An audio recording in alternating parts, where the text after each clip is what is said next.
And welcome back to Coast.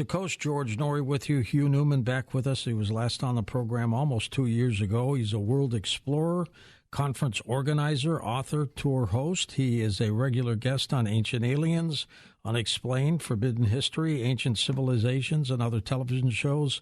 He is the author of Gobekli Tepe and Katahan Tepe, the world's first megaliths, Earth Grids, Stone Circles, and co-author with Jim Vieira of Giants on Record and the Giants of Stonehenge in Ancient Britain. He also contributed to megalith studies in stone, sensing the earth, and geomancy. He lives next to Stonehenge in the United Kingdom. Hugh, welcome back. How have you been?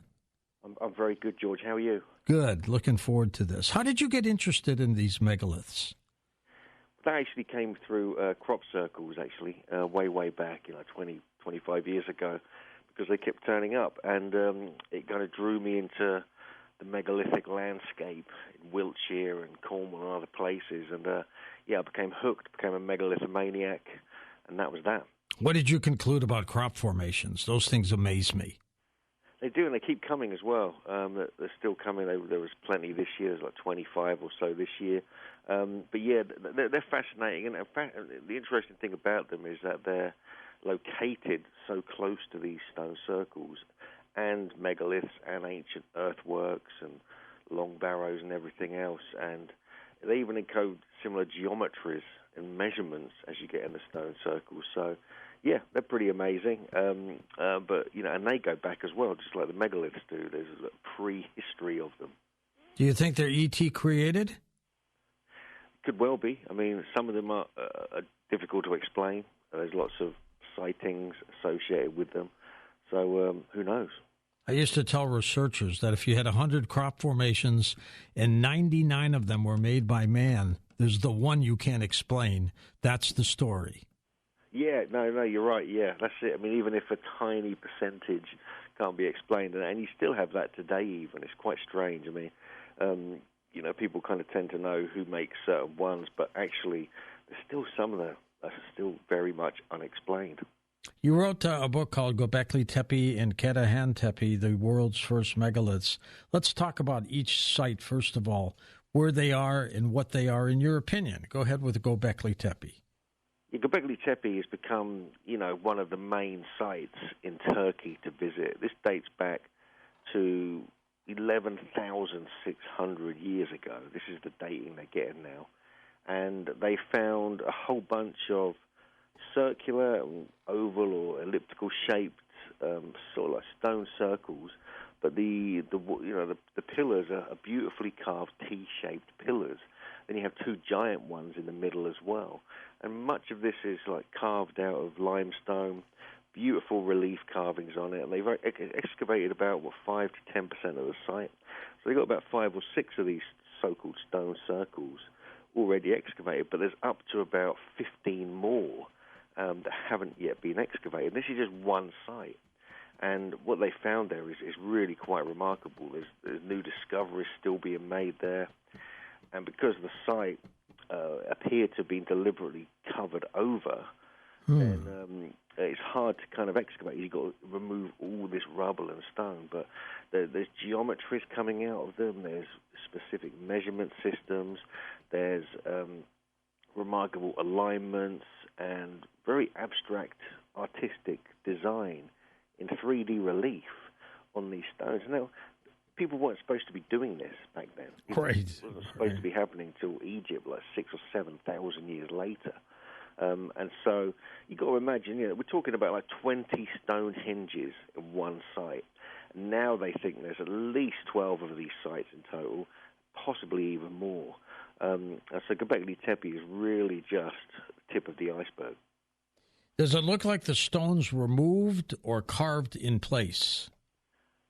At Gobekli Tepe, they found the quarry site nearby, about half a mile away.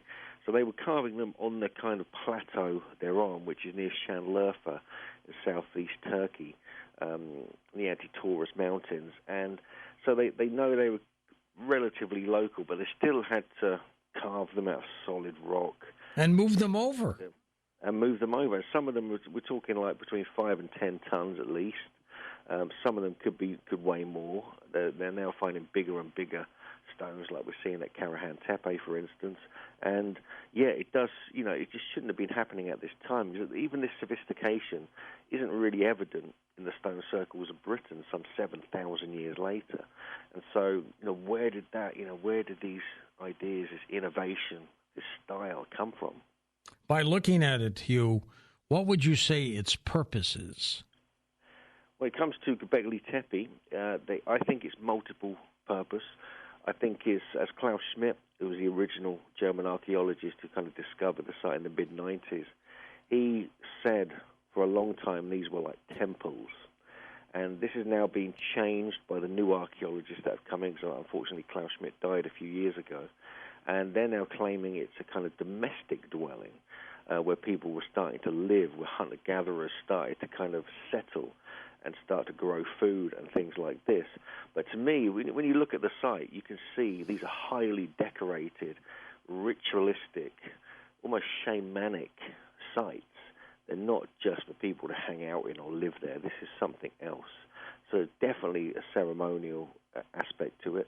But also, all the symbols seem to point to astronomy and even astrology in some cases. So it could have been an observatory. It could also have been a place where pilgrims would go. It could be a memory space where they're holding all the knowledge of their culture in one place. And I think it was an innovation and teaching center, almost like the first university.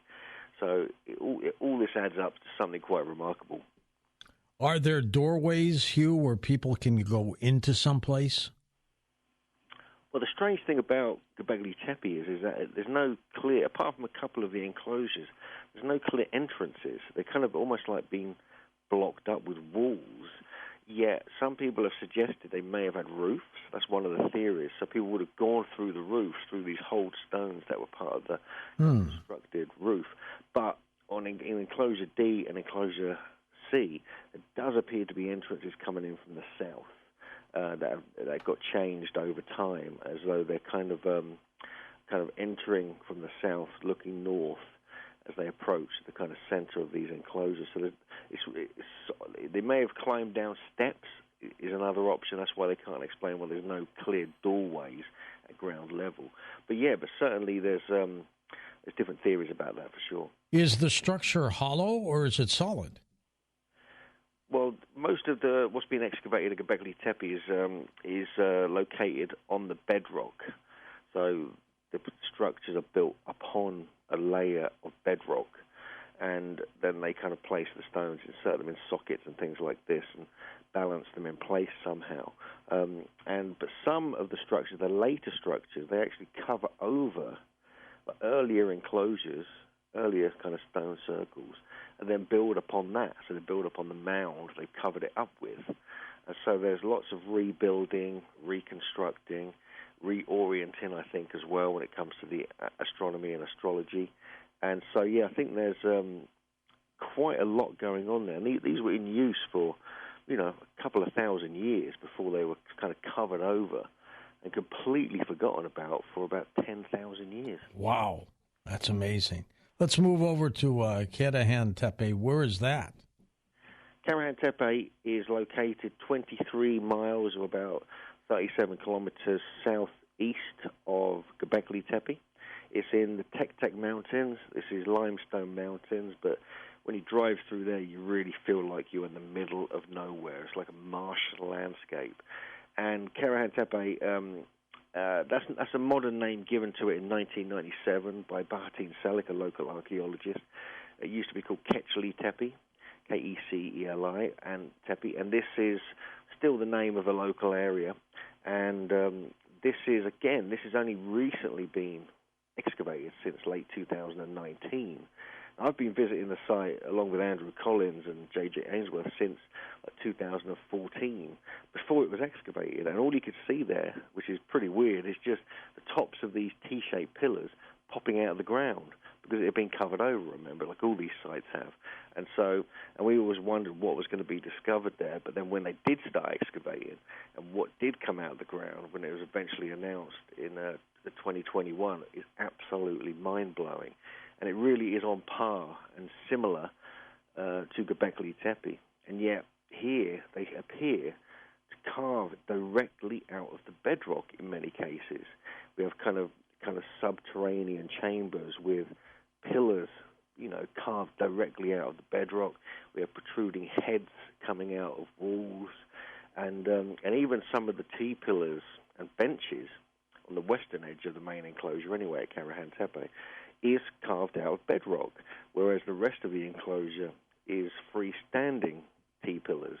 So it's a very sophisticated site, and they're realizing now, especially with new discoveries that have come out, that it's much bigger, even bigger than Gobekli Tepe, and this is just one of the other sites. How deep were they covered up?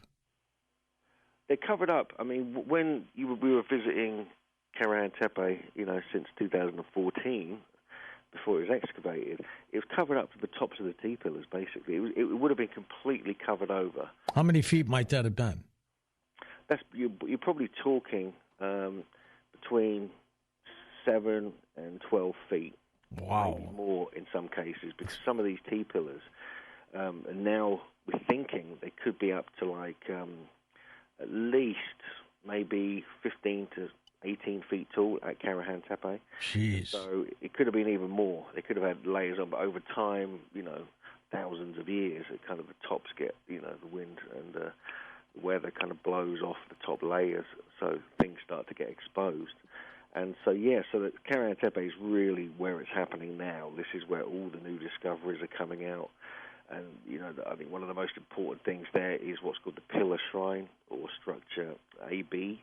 And this is it's 6 by 7 meters wide, so it's 20-odd feet. It's the shape of a kind of egg, and it's cut down into the ground, directly into the bedrock. But they've left these kind of phallic-shaped monoliths carved out of bedrock coming out of the ground, which is utterly unique in the area, and it kind of blew people away when it was first discovered. And since then, more discoveries and the importance of that are now coming to light. Hugh, do you think these structures were buried on purpose, or were they buried by weathering?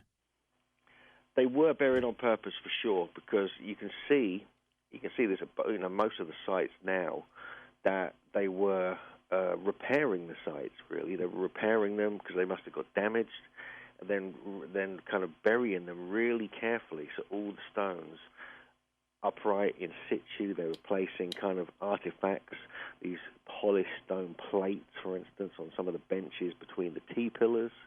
So they were definitely covered over. In fact, the archaeologist Neshmi Karal, who's running the excavation at Karahan Tepe and Gobekli Tepe now, he wrote a paper about this, and you can clearly see that at Gobekli Tepe as well. I mean, it's completely covered up. And just that alone, we're talking thousands of tons of earth and debris and stone being moved into place to kind of to do that job. So you got the construction of it, you use it for a couple of thousand years, you repair it, and then you bury it. So altogether, the amount of work, there must have been hundreds of people involved in this. Why bury it? Were they burying it to hide it, or for some other reason? That's a good question. That's what people are kind of confused about, to be honest with you, because they don't really know. I mean, they found that some of the site at Karahan Tepe, for instance, had been deliberately damaged, kind of smashed up, and then it was buried. And it's like, hang on a sec. So, is this a symbol of them kind of wanted to close down the site, like decommission it somehow? Yeah, something might have happened. Yeah, then they move on to maybe other areas. Maybe something was happening, and they felt like they had to move from that area. Why that is, we don't know, but we know that there were incoming, different people coming in from different areas. There could have been trouble in the area. It could have been to do with the climate. It could have been to do with trouble growing food, because it's now known that agriculture developed just after the construction of Gobekli Tepe and Karahan Tepe, the whole Neolithic revolution, if you like. And so we have to consider that as a possibility. Could they have been sacred sites, and for some reason they decided to do away with them? Yeah, I mean, it could have been other people coming in and just wanted to destroy them, things like this. But the fact that, I think they were very much sacred sites. I think they were observatories, they were sacred sites, And maybe they just had used them for what they needed to use them for, and they moved on to other areas, and they would build other sites in different places. This could be the case. There's definitely stories of migration and evidence of that now.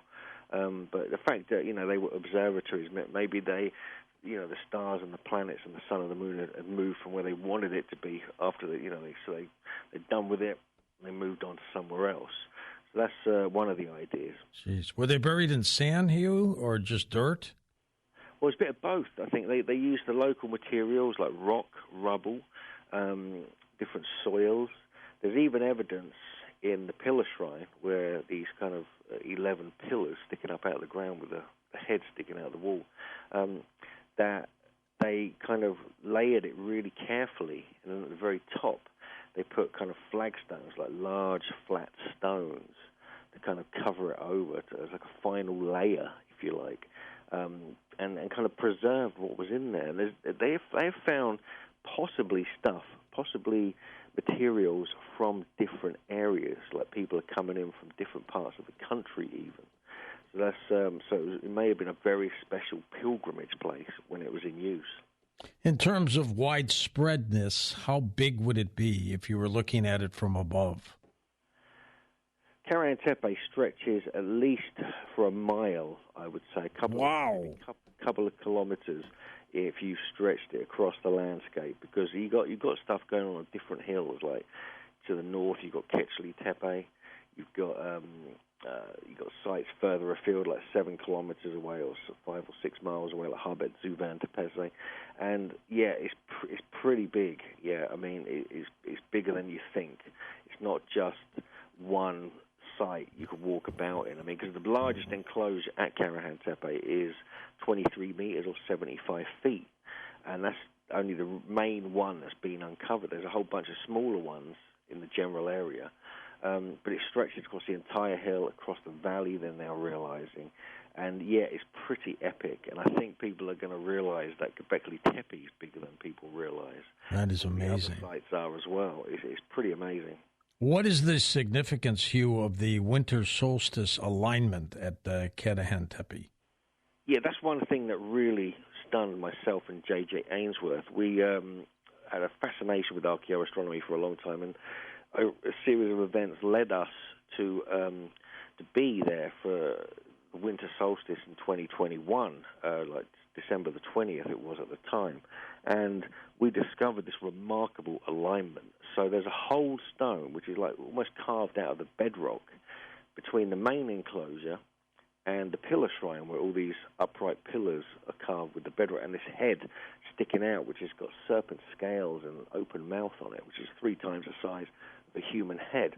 And what we found was that 10 minutes after sunrise, the sun would beam through the hole and illuminate the stone head precisely, and it would last. And the kind of, as the sun moved across the sky, the light would come in at a slightly different angle and illuminate more of the stone head, and it would illuminate it for 45 minutes. Wow, that's amazing. So clearly this was designed for this purpose, to mark the winter solstice. It doesn't work at any other time of year. The light only comes through and hits the head at that time of year, the most extreme southerly point of the sun in the year, going up to Christmas almost. And so that really stunned us, and we did some extra research on that, and myself, JJ, and also with Andrew Collins and Rodney Haley helped us, and we realized if you go back to the time of construction, which we're talking, the date of Karahan Tepe goes back to 11,400 years ago, so it's a little bit younger. That's amazing. Hugh, hold on. We're going to hit a break and come back and talk more about the megaliths on Coast to Coast AM. And welcome back to Coast. George Norrie along with Hugh Newman. His website is linked up at coasttocoastam.com, by the way. Hugh, in addition to the winter solstice alignment you discovered, you also found some hidden geometry and ancient measurements there. Tell us about that. Yeah, at Gobekli Tepe and at Karahan Tepe, we have found some very interesting research, actually, because I've been studying the stone circles. I've written a book about this, obviously, in Britain. These were, and Alexander Thom, who was a Scottish engineer, discovered multiple, up to 8 different, very specific geometries in the stone circles here. But when I applied that to Gobekli Tepe and Karahan Tepe, we came up with some remarkable, coincidences. And we found that each of the so far excavated enclosures at Gobekli Tepe, B, C, and D, the three different enclosures, we found the same geometries as we're finding in British stone circles. We even found one of the geometries of enclosure D is the same as Nabta Playa in Egypt, which is a stone circle found in the very southern edge of Egypt towards Sudan. And this is what's called an egg-shaped circle type 1. It's almost like a kind of odd egg shape, but it's constructed using Pythagorean triangles. We also found in enclosure C a flattened circle modified type B, and also a possible flattened circle type D for enclosure B. And so it gets pretty interesting when you start looking at all the different intricacies of these sites. And this kind of information should not have been around at this time. Further research has been done by some Israeli archaeologists, Avi Gopher and Gil Hackley, and they found also, this is published in an academic paper, that the three main enclosures create a perfect equilateral triangle with various geometries and associations with it. We even found, when we applied this, my friend Adam Tetlow and I found some remarkable numbers coming out as well. We found ancient measurement systems encoded within the site, such as the Sumerian foot, the Persian foot, the Royal Egyptian foot. We've even found the megalithic yard, which is a measurement found in British stone circles, which is 0.83 meters or 2.72 feet. So this all suggests that the origins of this geometry, this ancient metrology, and this orientation was really first done at sites like Gobekli Tepe and Karahan Tepe. And so what does this mean? This means potentially they had an understanding of the size and shape of the Earth. And so they may have even been measuring the Earth. And when you start looking at things like Enoch's stories in the Book of Enoch, he talks about taking cords and going off to measure and things like this. And so it kind of all starts, you might have this realization that all this information that's encoded within, like the pyramids, the stone circles of Britain and other places, originated at sites like Gobekli Tepe and Karahan Tepe. So it really is quite astonishing. What fascinates you the most to you about these sites?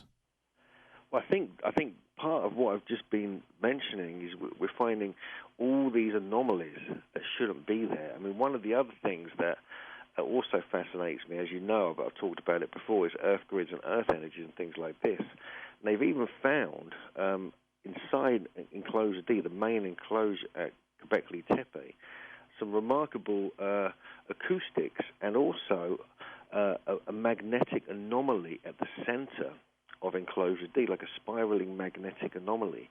And this was actually found when they were studying the acoustics of the sites as well. And to find a site this old that's built upon a magnetic anomaly harks back to all the research put forward by John Burke and Kaj Halberg in their book Seed of Knowledge, Stone of Plenty, where they claimed that the placement of seeds at specific spots in ancient sites would charge them up, as though the site was designed to be a seed charging station. But then when you plant them, they grow much stronger and quicker. And we must remember that the sites in this part of southeast Turkey, this is where agriculture developed and began after the construction of these sites, not long after. So was there some kind of remarkable innovation that took place here, where they were utilizing, even way back then, the magnetism of the earth to charge their seeds and grains and actually develop agriculture? Now, this is quite a kind of far-out theory, but this could be the case. Years ago, Hugh, I had heard that Gobekli Tepe might even have been a landing spot for rockets. What do you think of that possibility? There's been a lot of interesting theories put on these sites, that's for sure. Now, when you look at the style of these sites, one of the first, a lot of people say this, when they first see it, they can't believe ancient hunter-gatherers could do this, could create this site. The artistic expression, it's very abstract, it's very bizarre, it looks almost alien, and this is what has really got people kind of talking about that as a possibility. I mean, we've been on Ancient Aliens talking about this, for instance, trying to get our head around it and trying to understand this. I mean, one of the statues that was discovered some years ago, called the Kalisic statue, which was found further north, looks like an alien from the Alien film franchise. It actually looks like one. The head kind of goes way back. It's got like a grinning kind of teeth, gnarling teeth on it, and people have compared it to Alien, and so I find that quite intriguing. It is truly remarkable, isn't it? It is. I mean, all what is coming out of the ground there just is like an anomaly, because they were all deliberately covered up. Even the civilizations that came through the area, like the Sumerians, the Hittites, the Romans, etc., didn't even know they existed. And so they were almost, only now are we getting this. So it's almost like a missing segment of history for the last 10,000 years that's been hidden. And so we're just starting to get our head around it now, thanks to all the excavations that are taking place. Truly remarkable. Now, these stones that are there, are they cut like perfect, like there's no abrasion? Yes, the stonework is astonishing. Yeah, I mean, when you have a look up close, you can see that they've almost polished. It's almost polished, some of it as well. It's very strange. I mean, you don't expect that. I mean, they're working with this quite tough limestone, this quite firm, high-quality limestone mainly, but there's also basalt they're using on some of the stone plates and some of the artifacts, some different materials. But yeah, I mean, the quality of the stonework, you almost can't see the tool marks or anything like that. And the fact that they were kind of creating such precision artwork, and some of the artwork, if you look in the enclosure, see there's a particular kind of creature crawling down. It looks like it's crawling down the front of this thin T-pillar. It's carved in 3D high relief. And so, where did they develop all this from? I mean, there's not much evidence before that. There's a few little places like Tepe and Bonchoklu where they were doing some stonework of a similar style. But it's like a high-level, sophisticated culture. We're creating this from scratch. And you think about 3D relief carvings, you've got to carve away everything outside it to leave what's there. So you've got to think kind of in such a peripheral way that is absolutely astonishing all round. Are there any other structures like this in South America or North America? Any similarities? Well, you can compare a lot of what's being found there, especially if you're looking at some of the statues and the T-shaped pillars, because we must remember that T-shaped pillars are like anthropomorphic, so they're kind of partly human. Now, the top, the T part, is like an abstract blank head. There's arms coming down the side. There's hands touching the navel. They're wearing these belts, like with H's on. And this has been compared to many other cultures, like we see the hands on the navel in the statues, the Moai statues of Easter Island, for instance. We also find similar things at sites like Tiwanaku and Pumapunku for it as well, similar types of statues.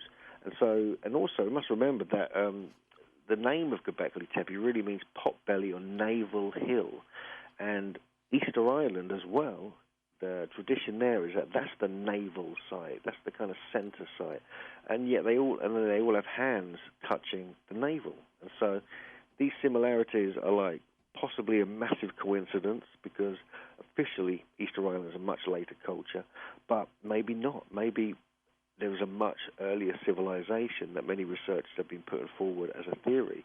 And you can look around the world, you start looking at places like Sulawesi in Indonesia, even some of the statues on some of the islands of Japan, and later sites in Europe, you find similar ideas kind of being spread. And now all these sites have been discovered in southeast Turkey. Suddenly it all comes clear where many of these ideas came from. What does your gut tell you, Hugh, in terms of why these things were built? Yeah, I think these were built, partly I think these were built because it was like they were wising up. They were kind of being inspired by something going on. And it was like a group effort to bring all their knowledge and wisdom and innovation into one place, one area. and to then become like a teaching space for this to then develop, and it became a legacy. And I think they were recording all their knowledge from thousands of years of hunter-gathering, going back to possibly Paleolithic times, and placing it in one spot. And I really believe a lot of their inspiration, there's a big question mark over this, but I think a lot of their inspiration may have come from the ingestion of mind-altering substances that they were kind of experimenting with at the time. This is just one idea. It's like the kind of Terence McKenna idea. Graham Hancock spoke about this. But when you start looking at the proof that's coming out that they were brewing beer there, the earliest beer, which is interesting in its own right, which is a slightly mind-altering substance.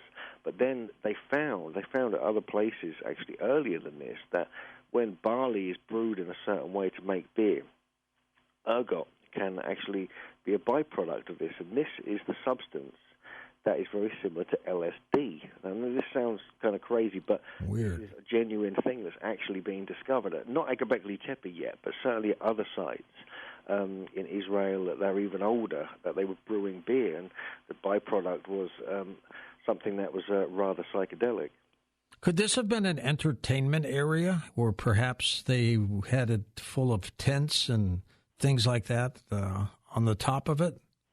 Well, yeah, I mean, the structures themselves, the enclosures, are quite large, and they're definitely designed for like ceremonies, for entertainment, for performance, dancing possibly as well. And so I think there's an element of that with these sites. I don't think they're all like kind of morbid ceremonies or rituals. I think it was a kind of innovation center. People were celebrating. They were kind of having fun. You know, they were doing all these things as well as learning and teaching and things like this. And so I think there's an element of that, and you can actually see that. I mean, you look at the shape and size of some of these enclosures; they're massive.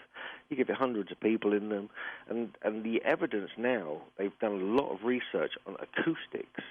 Our good friend Andrew Collins has done some research on this because they're very elliptical shaped in a general sense. And so he did some analysis of the specific shapes in relation to acoustics and found that they are very resonant with the human voice, and also with infrasound if they were banging drums and things like this, which you could reach altered states with as well. And so there's quite a lot of other research that have backed this up, suggesting that may have been the case. So I think there's more to it. I think these sites were multi-purpose. I think that's the key thing here. Do you think it was a super civilization out there? Certainly do, yeah. That's one of the terms that I've come to associate with this culture, because if you put it in perspective, this is a huge area. We're talking, Gobekli Tepe and Karahan Tepe are two sites out of 12 which are being investigated now, okay? But there's potentially double or triple that amount. And the area stretches for 200 kilometers, or about 125 miles wide. And so if more sites are being discovered, and they're realizing that some of the other sites they haven't even started excavating yet could be larger than Gobekli Tepe and Karahan Tepe. And so this to me is like the first ever super civilization on the planet. And it's going to rewrite history. In the next few years, it's all going to blow up, and people are going to go, oh, my God. And all the history books have now got to be rewritten already. And that's before, the rest of the sites are properly uncovered.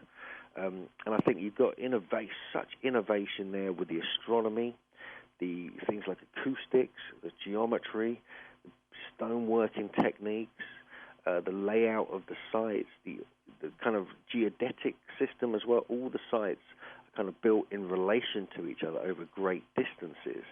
And I think there's just something remarkable happening there, going way back almost 12,000 years. So yes, I believe this is the world's first super civilization. Does Stonehenge look primitive next to Gobekli Tepe? Stonehenge doesn't have the 3D relief carvings we find at Gobekli Tepe. Stonehenge is pretty cool. I mean, it's got the stones there. A lot of them are carved and shaped into that kind of system that we see there, where we have the lintels on top of the uprights. and the blue stones have some intricate kind of niches and carvings and kind of things like that on them.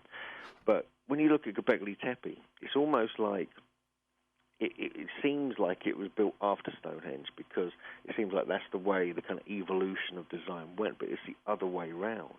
It's almost like the best stuff came first, out of nowhere almost. And so you can compare it to Stonehenge because the size of the enclosures, each one, the larger ones anyway, are close to the size of Stonehenge.